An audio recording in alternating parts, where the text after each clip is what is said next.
Welcome to Spark Joy, the podcast dedicated to celebrating the KonMari method and the transformative power of surrounding yourself with joy and letting go of all the rest.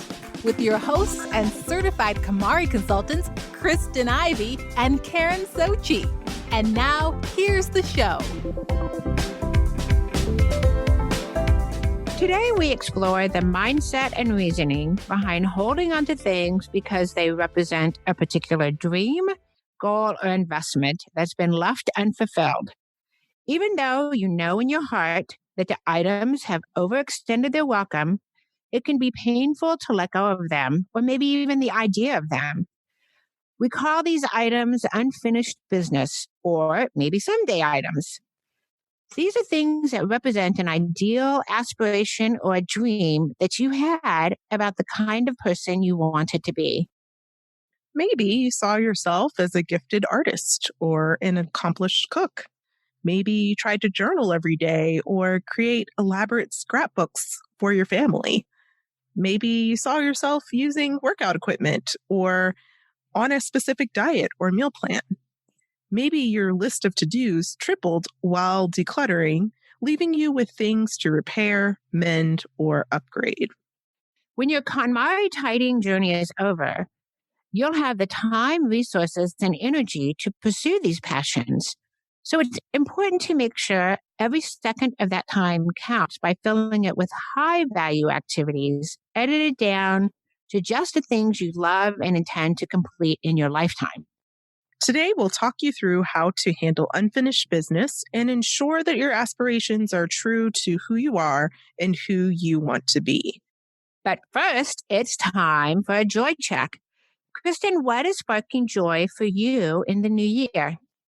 Well, new year, new me. So I've started to focus on tracking a lot of activities.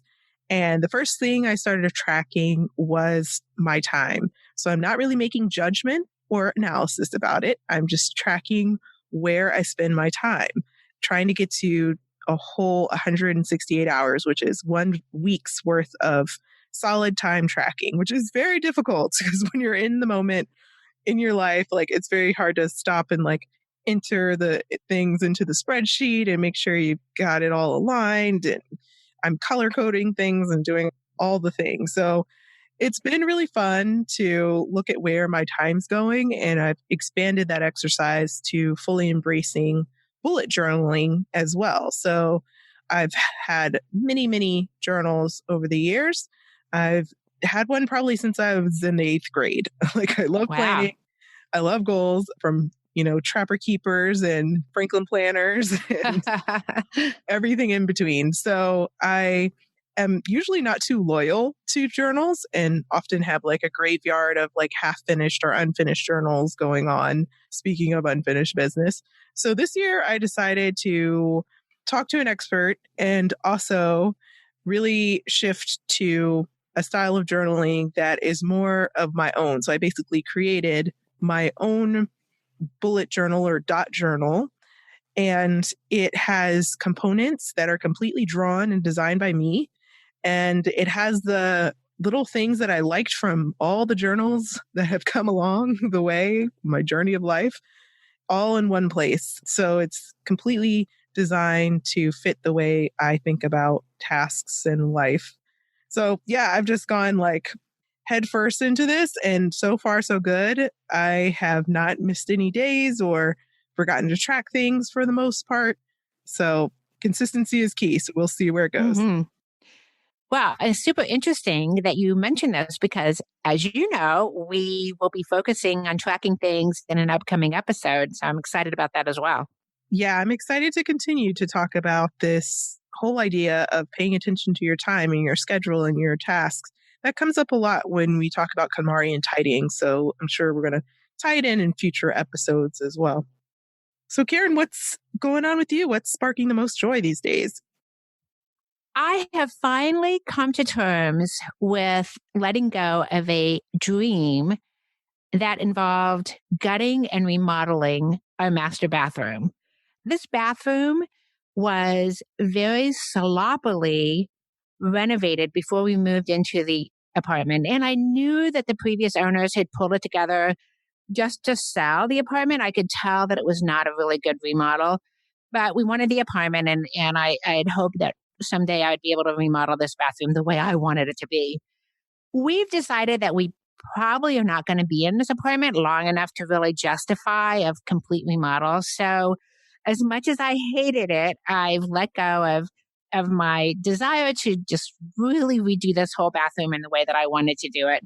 But we did decide that we would do kind of a little remodel, and that would be to redesign the storage. We have two nice little closets in this bathroom, but they're just not really outfitted very well. They're not really outfitted to the way that I feel the bathroom should be kind of done in order to maximize the space and also to make it most useful.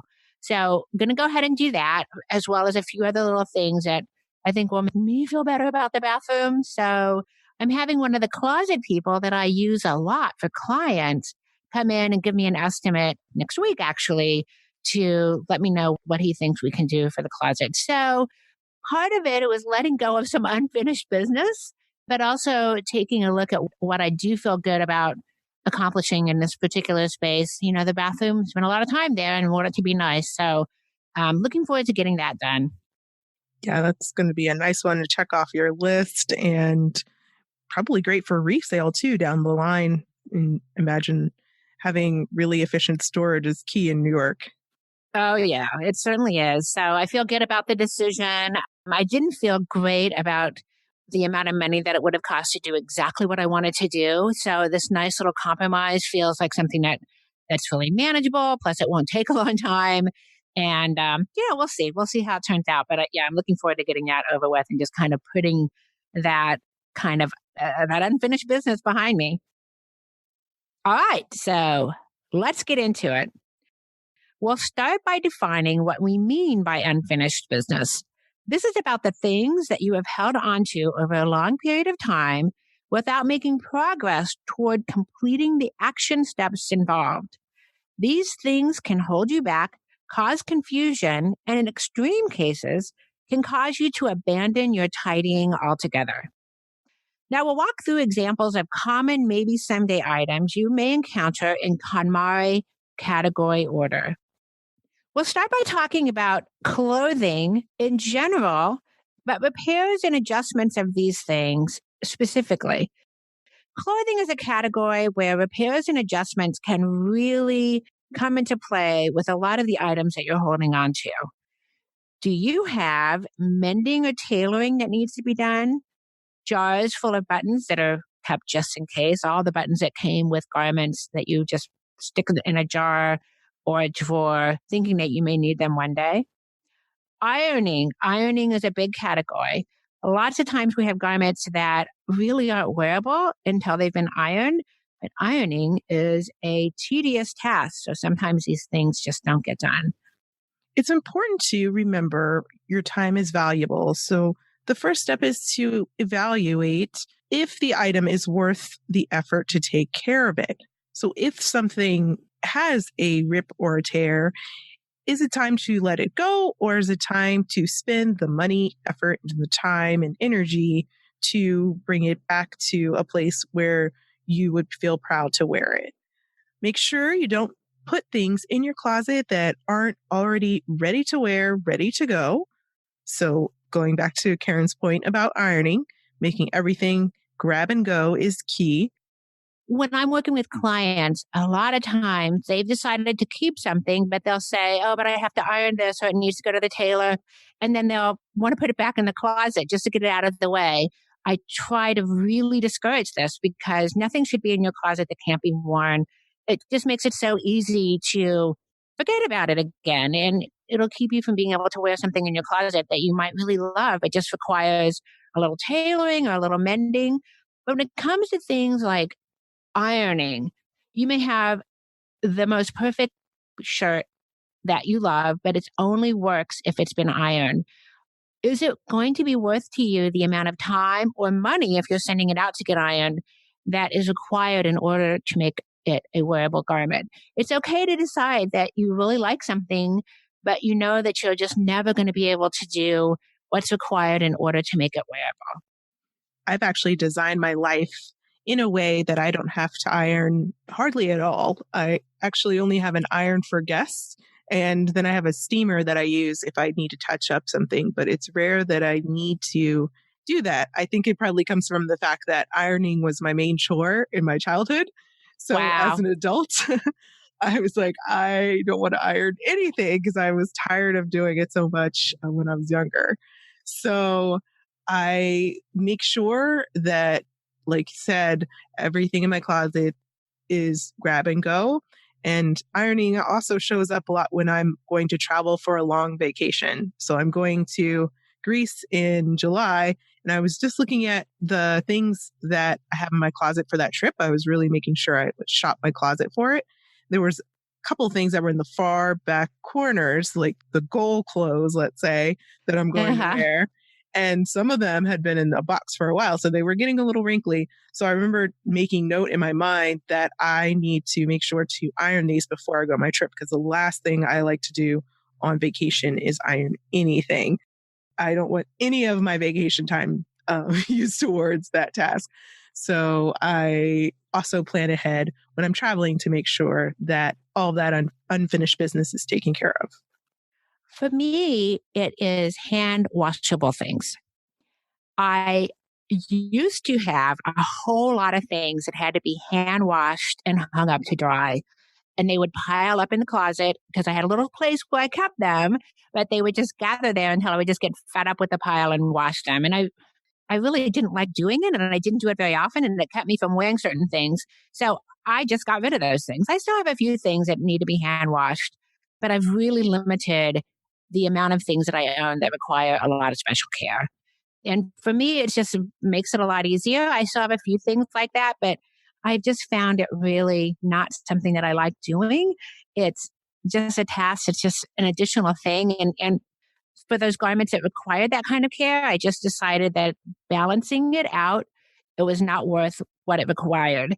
So I was able to let go of those things. And I'm really picky about things that I buy if I feel like they might require a lot of special care. Next up, books. And in this category, we're talking about unread books and periodicals. Maybe I'll read them someday kinds of items. Is it okay to let go of these if you really aren't that interested in the subject? We discussed this in episode 75 with Robin Mitchell Cranfield. And one of the things we discussed in that episode is that often, if you stopped reading a book after a few pages or chapters, it might be that the book just wasn't for you. There's no reason to feel guilty about that. If it wasn't something that interested you after giving it a fair try, then it's okay to decide that you can let that book go, that maybe it's not something that you need to finish. Or maybe whatever you read in that book was all you really needed to get out of it. Maybe you digested the content that was important to you after just a few pages or a quick skim of the book. It's okay to just say, I got what I needed out of this book and I'm ready to let it go. I definitely need to apply that to my own life, because I sometimes will read a book and I'll get to a point where I'm like, this wasn't where I thought it would go. And usually that's in the nonfiction stories or nonfiction books. And I try to speed read through the end just so I have the satisfaction of feeling like it's done. Because it bothers me so much to have a book that's half read. Oh, that's worse than having a book that's not read to be. And so, but I feel like that's ridiculous that I need to do that. I should just say, okay, this book just isn't what I thought. It's not a fit. I'm not resonating with the message. Let me just move it along. Well, and I think Marie Kondo talks about this idea that the best time to read a book is when you just get it. Mhm. Because essentially what she's saying is just that if you were really interested in it, you would have started reading it immediately. If you really wanted to read that magazine, you would have read it as soon as it came into your house, or at least within a reasonable amount of time. When I go to clients' homes and they have a huge stack of magazines that they haven't even read yet, they oftentimes are never going to read those magazines. That was one of the main reasons that I discontinued all subscriptions to paper magazines, to magazines that came to our home, because I would feel guilty. Oh, I've got this stack here. I need to read through these.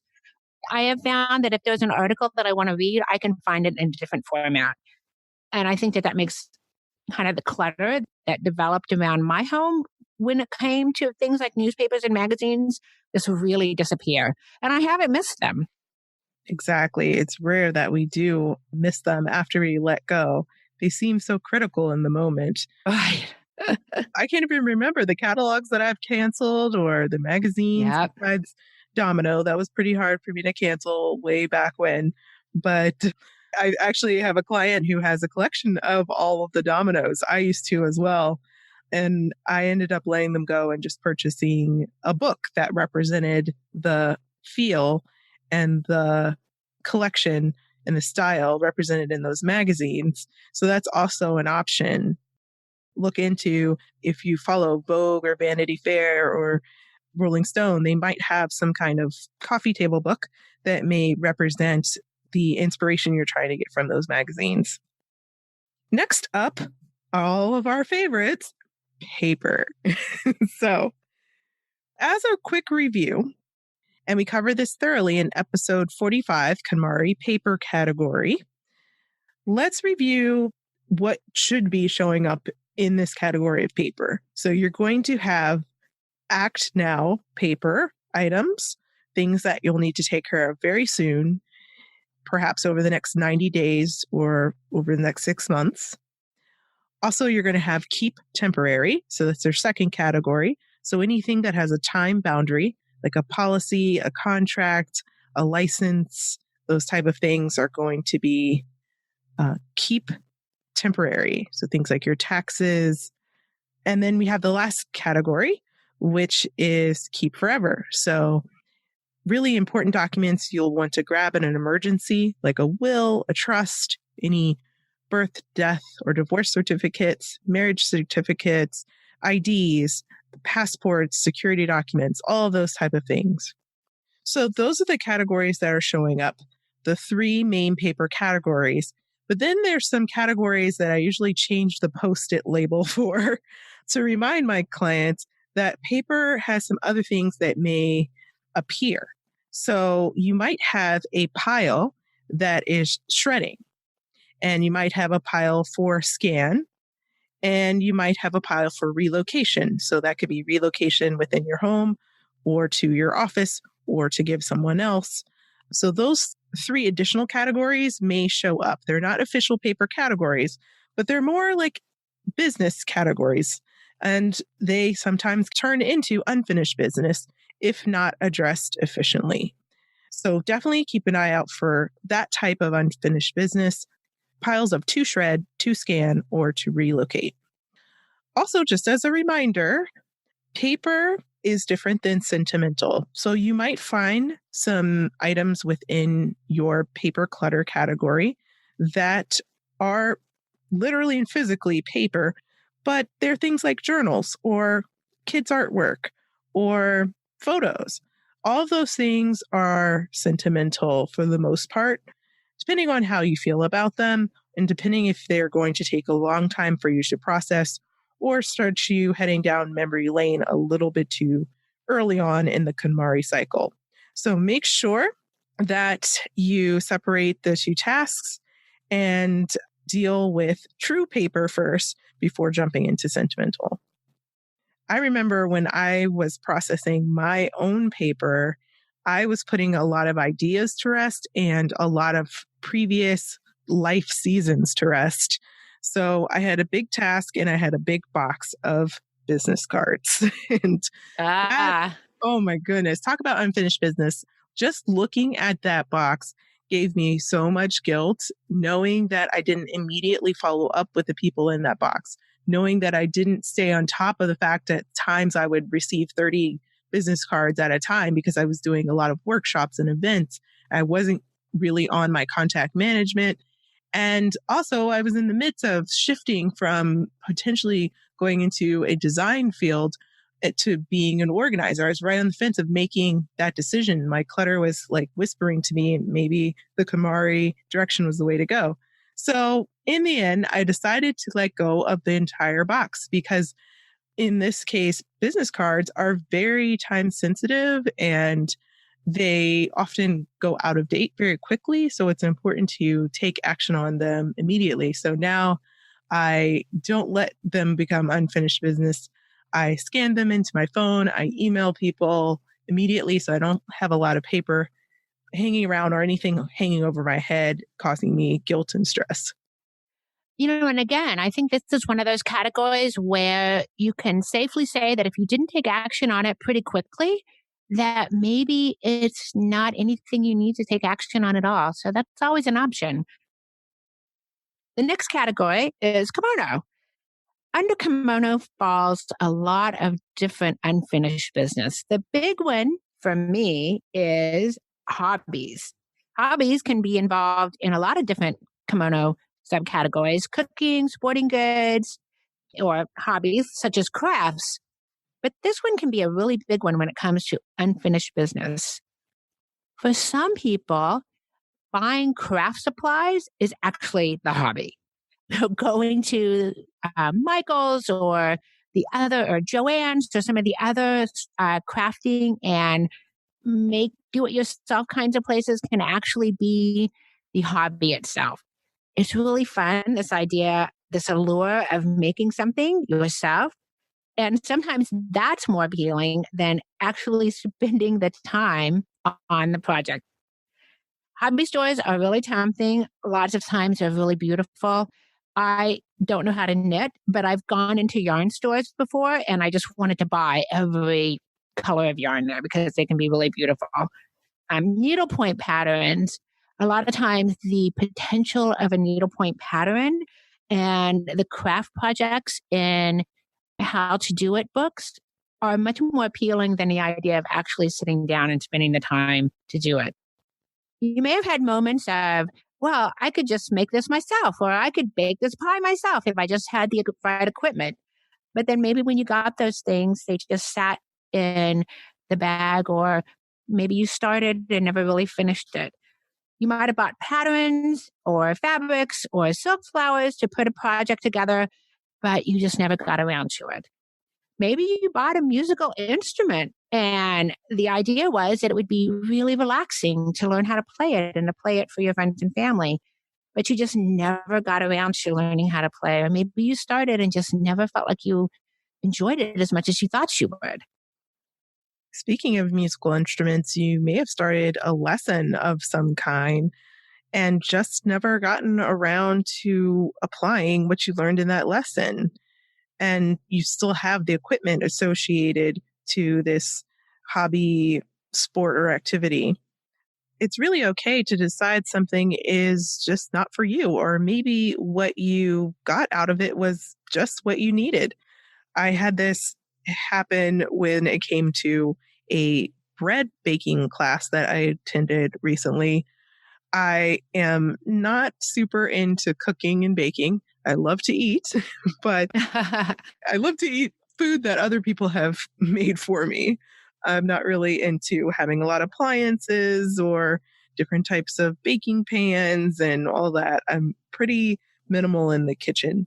So I decided to get out of my comfort zone and go to a bread baking course just to see what that was all about. And it was really fun. I learned so much about yeast and the different types of bread and the different ways that you can design the perfect loaf and the perfect treat for guests. But then I took that yeast sample home and it sat in my refrigerator now for probably 3 months. Who knows if it even is still fresh and functional. I didn't end up applying any of that knowledge to anything. I had high hopes to creating something, but I just never got to it. And it made me truly embrace the fact that I was right with the fact that I'm just not really into hand baking and making things when it comes to the cooking department. I might do things on my own time, but it just wasn't a fit for me. So I did see that yeast in the refrigerator and I realized that it's time to let go. The aspiration is just not doing anything for me anymore. So I think I'll do this right after we record here today. I'm going to throw away that yeast package because I don't think it's valuable for anyone. That's so great. But yeah, so that's going to feel good to let that go. I'm sure that I've told this story about my little needlepoint project that I carried around with me for years over several moves and visiting several different countries and several different trips, thinking the whole time, oh, I'm just going to sit down during this trip and really get into this project. There was nothing more liberating than when I took all of the little components of that project, put them in a bag, and donated them to Goodwill. Finally, I was able to say that I just don't like doing needlepoint. I really wanted the end result of the needlepoint project, but the actual work to do it was just not anything I was ever going to do. And just being able to say, I'm letting this go. I don't need to feel bad about not finishing it. Someone else can finish it was just really eye opening. And let me tell you something, I've not started a craft project since then, and I'm perfectly okay. I have a cross stitch as well. Same thing happened where I had this idea that I was going to cross stitch an advent calendar for my godson. And I started on it and I started making so many mistakes that I became like frustrated by it. And then I would put it down, pick it up and get frustrated again. And then functionally, it wasn't ultimately going to be that great. And then I was trying to get too detailed about it, like trying to change the skin tone of the elves that were on the. Wow. I mean, I was just getting way too extra about it and it wasn't moving forward. The needle, so to speak, was not moving. And this thing has been sitting in my closet and it's officially time to let it go because I've already moved on. And I found an awesome advent calendar for my niece that I think I'm also going to get for my godson.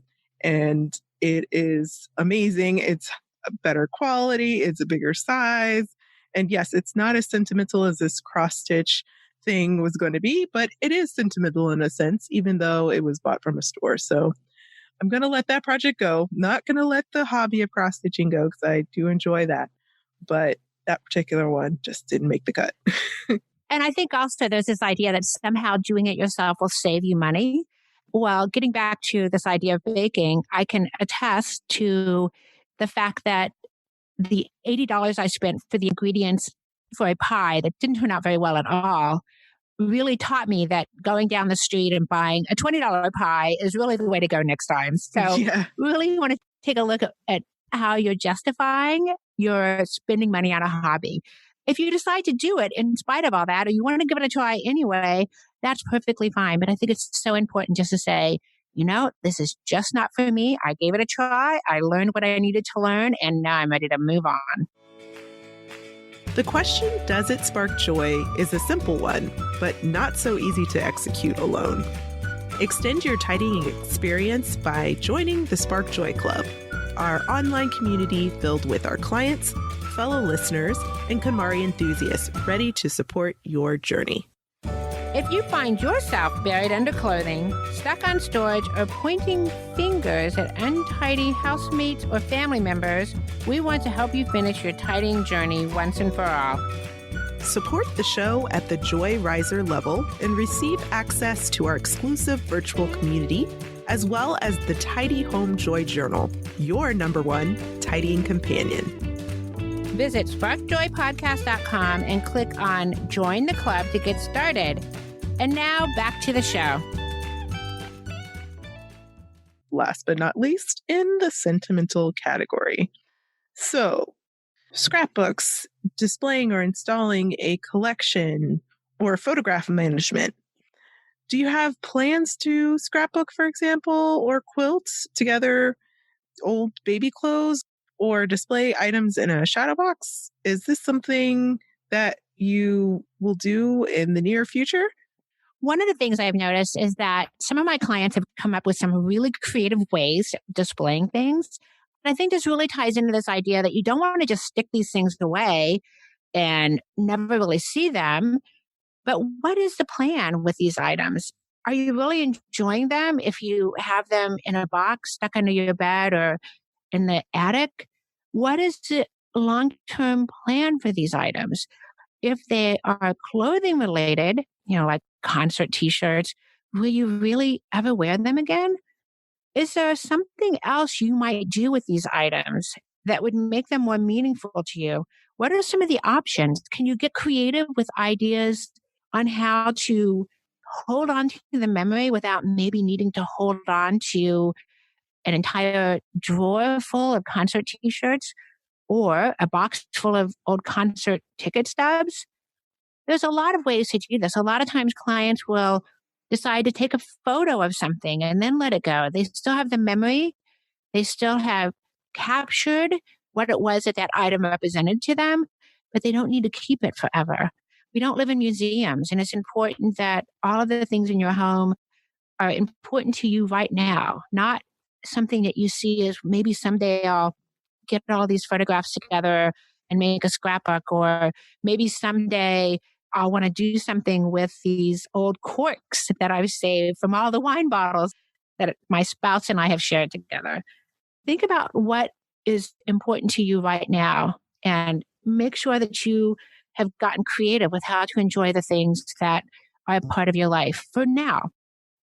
I just heard that one of my clients shared with someone else I know that one of the most memorable moments she had when she was tidying up with me was handling her sentimental items. And in this case, it was little tiny things that represented her time taking photographs at festivals, which was her passion, hobby, and just talent. So she had accumulated so many wristbands and buttons and stickers and VIP passes and little things that represented so many different festivals. And I could see how much joy they brought her. So we first determined that, yes, they definitely have to stay. But they weren't doing anything for her, being deep in a brown box. So we brought them all out. We confronted all of them. And in a matter of hours, we were able to outfit her entire clear display shelf that she had bought with the intention of someday arranging her sentimental items. We were able to just complete the task and even reuse and repurpose some things she had around the house to really make that display complete. So they got out of the box and are now able to be enjoyed and become this conversation piece for those she shares her home with, her boyfriend, or other friends that she invites to her home. Finally, let's talk about what happens with all of the things that you have decided to let go. This is something that I see as a problem for my clients a lot. You may have started your tidying or maybe even completed it, but your donations and discards haven't found their new home yet. Bags of donations in the garage or in the back of the closet, piles of things designated for a family member, but they never seem to pick them up. Or maybe you even have bags of donations in the trunk of your car that you've had in there for a long time. If you have designated items that need to go to family members or friends, make sure you put some boundaries around that, set a deadline for yourself, or even set a deadline for others that might be picking up things from your home. It's important to create that sense of urgency so that you can avoid storing things you no longer want in your home and blocking your energy and the ability to see your vision realized. If someone wants something, ask them to get it as soon as possible or let it go in another way. And if you're feeling uncertain if something could be sold or recycled and you feel like that's keeping you from the final step, selling or consigning things can take a lot of time. So make sure you remember the value of your time. It's not worth spending 2 weeks to sell something for $2. It's often not worth it. So make sure you pile up what actually does need to be sold or consigned, and then maybe take it to an expert to determine the value, or really pick through and only select the high value items to put your energy and efforts towards selling. The same applies to recycling, this idea that your time is worth money.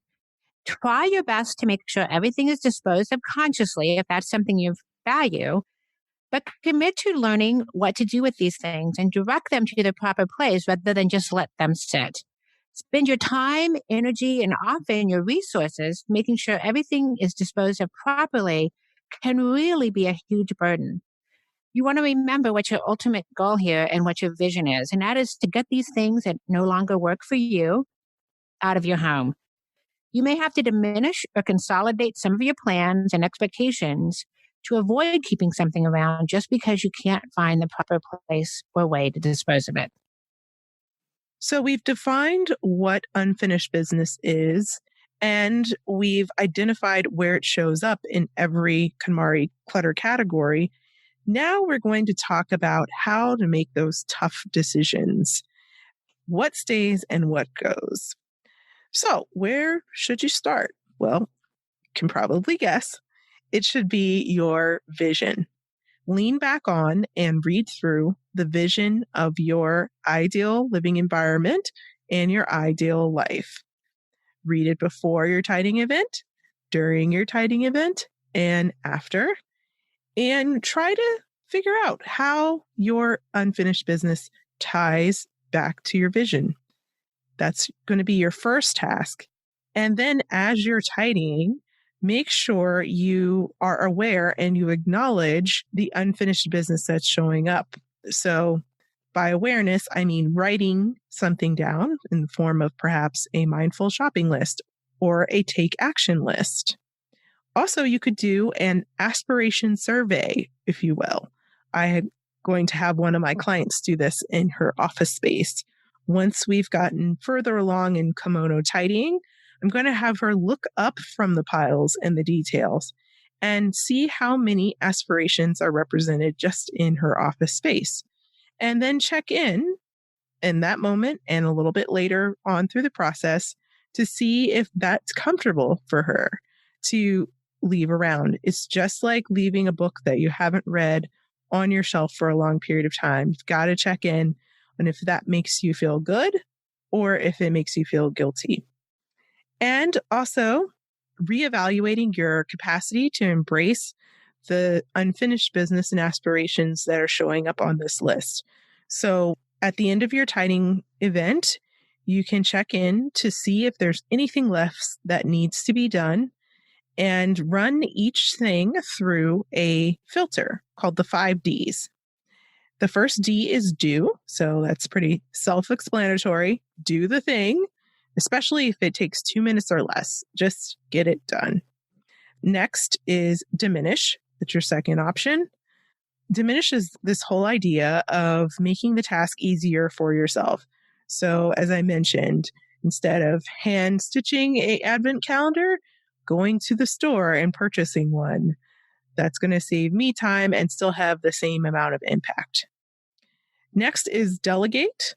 So finding an expert, whether that be someone who can bake something for you, make something for you, or coach you through something like a professional organizer or KonMari consultant.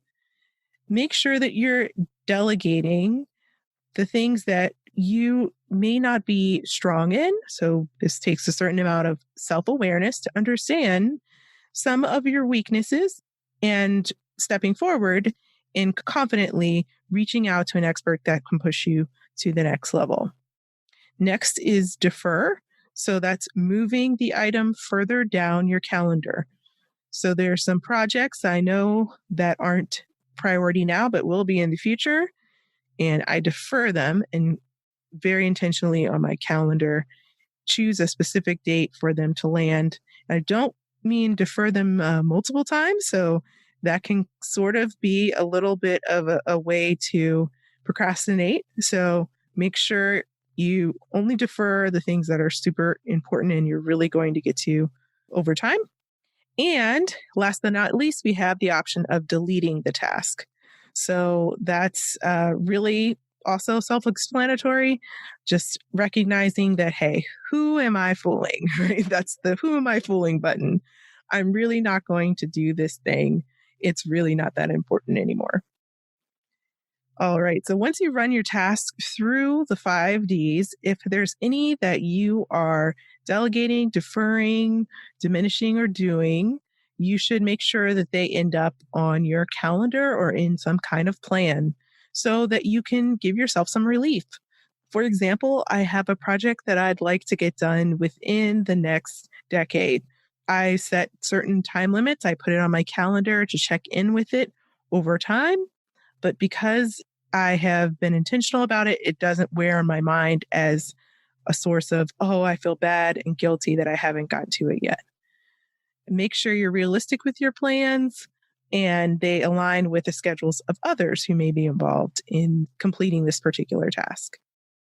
Before we wrap up, I think it's important to be clear that it's unlikely that you are going to have absolutely no unfinished business in your home. And we're definitely not saying that all of your unfinished business and maybe someday items should be deleted from your to-do list. Just the ones that are causing you unnecessary guilt and remorse. We have some that are hanging around our lists. Oh, for sure. So, for example, I'm redoing some of the containers that store some of my sweaters in my closet. And I have a trial solution that I've halfway implemented. And for the last 2 weeks, I've been coming into the closet every day and looking at it. I still can't make a decision about whether or not it's the right solution. So that's something I definitely need to focus on. It's certainly something that I will finish, but it's definitely not finished yet. And it will take a little bit more work and a little bit more focus on my part to decide if what I'm implementing is the right solution. Also, I have at least twice a year a list of little repairs around the apartment. A little paint needs to be touched up or something needs to be done, with the floors. Or right now, we need to get the upholstery on the couch clean. Those are the kind of things that I know once I do them, I'm going to feel so great about them, but they just aren't done yet. Another thing is that I've discussed my newfound love for candles, and I've started to accumulate the containers, the jars, the glass jars that the candles come in. And I know that there is a proper way to recycle those, but they're sitting there waiting to be recycled. So I am also guilty of holding on to things because I'm not exactly sure what to do with them. So those are some of my unfinished business. What about you, Kristen? Well, most of my unfinished business falls under the sentimental category. One particular project is outside of the scope of my home. It's actually my parents and my family's photos. My parents inherited a lot of photos and frames when people on both sides of the family passed away, my grandparents and specifically. So I have started to traditionally organize these photos. When I was home for the holidays, I took about 12 hours looking through frames and books and just taking out things, scraps of paper, little things that were obviously trash, and boxing these things in a way that they were better preserved. My dad had bought some bins to do this, and I knew that he was not going to get to this task. And I, at the very least, could help them structure and prepare for future organizing by just simply making sure these precious photos were better housed and contained.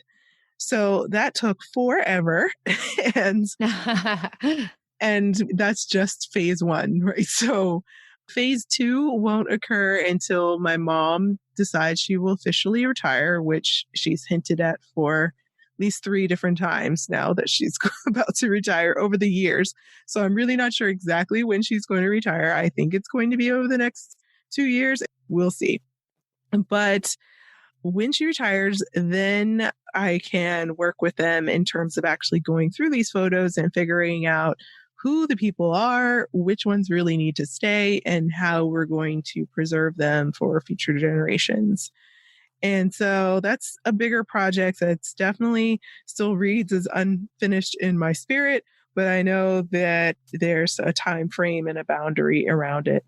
Similar to the recipe project as well, my grandmother and my mother are brilliant when it comes to baking and cooking. It definitely skipped a generation with me, but I really enjoyed their meals and I want to preserve their legacy of brilliance in making pies and casseroles and mac and cheese and a turkey recipe that I have that my grandmother wrote in her handwriting.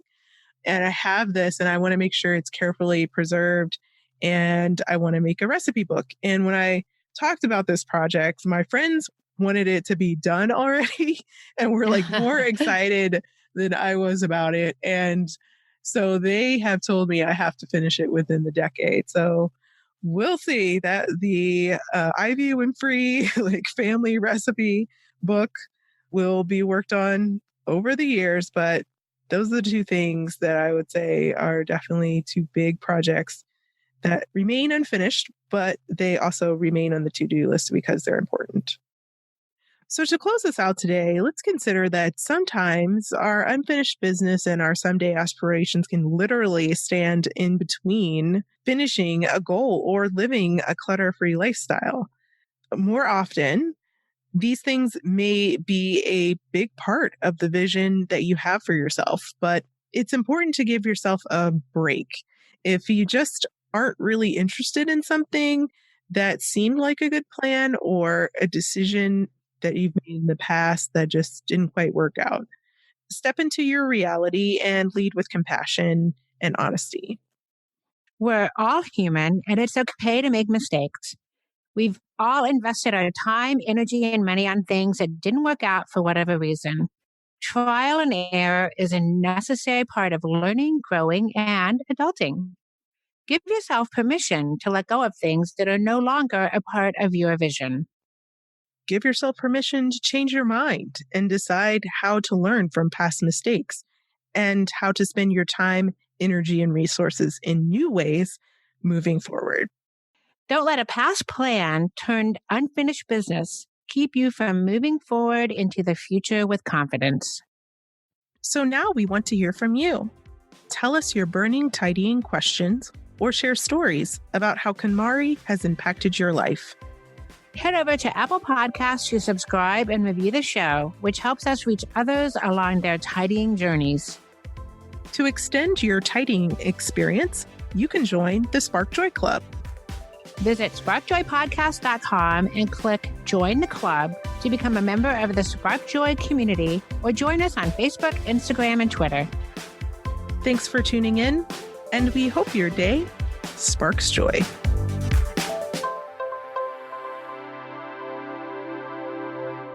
Thank you for listening to Spark Joy with your hosts Kristen Ivy of For the Love of Tidy in Chicago and Karen Sochi of The Serene Home in New York City.